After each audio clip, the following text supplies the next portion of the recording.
like to talk now about the frog. And this frog on the outside looks pretty ropey, doesn't it? It looks really squished up between the two heels. It looks like it's just all pushed in. There's also a very deep sulcus through here, and it's quite eaten up and rotten, which is probably due to thrush. And what I want to show you is this thin little squished up frog. What does it look like on the inside?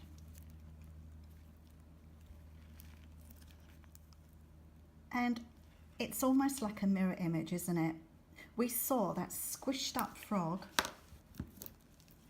and there it is on the inside. Let me see if I can just put the two and two together. It's quite hard actually. Let's just put it back like that.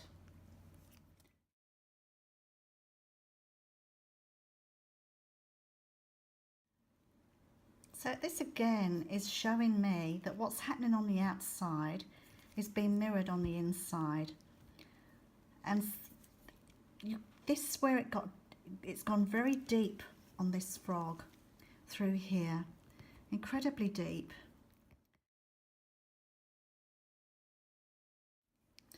So the shape of this frog, this long thin thing through here, is mimicked with this long thin frog through here. And the back of the frog, we want our frogs to be nice and wide, so it's a big cushion, a big platform for when the horse lands and it dissipates the energy. Look how thin that is. It's not very wide. And look, it's not very wide on there either. I find this totally fascinating, and I wasn't quite expecting to see such a similarity on the outside compared to the inside. It's totally blown my mind. One thing I would like to have a look at now is actually the bars, the termination of the bars. And I'm going to have a look at a still photograph and work out where the bars should terminate. But if you have a look at this, so this is the sole, and I'm sorry it's all been cut up now. This is the trouble once you start cutting, you lose your chance. But just get your bearings, the frog and the bars, there's the bar coming through here. Now what's really interesting for me is that bar comes round here and it is still coming down here. There is still bar in this position here. I'm almost sure that's what it is. And you can really see quite clearly that line of that bar where it's ending through there. So you would have expected that bar to mimic that same shape inside the internal foot and the bar to finish there. But we know that the bar should really finish halfway down the frog, and also that halfway down the frog can also be influenced by if the frog has been stretched. So if the frog is stretched, then it might not always be the magic halfway. But let's just have a look at this and see where that bar is going to end in the internal tissues. So just get your bearings. We start there with the heel purchase, and we're ending there, which is about 1 centimetre from the apex of the frog. Let's just now have a look at this, literally side by side.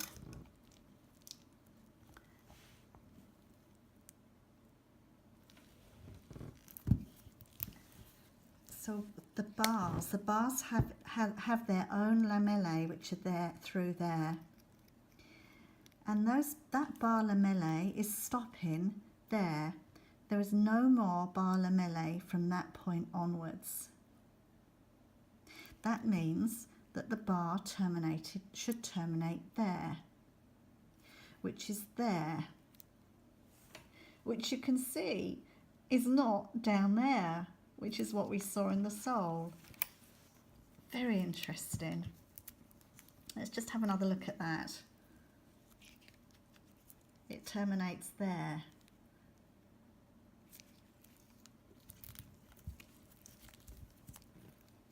It's terminating there, at that point there.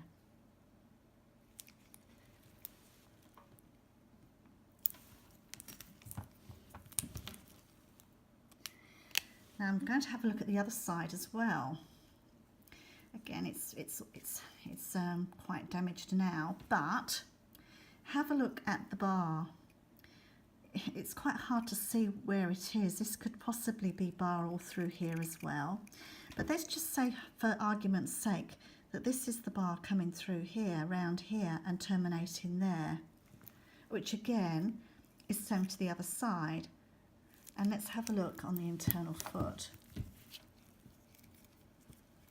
That bar lamellae is stopping about there. I mean, it's quite distinct through here.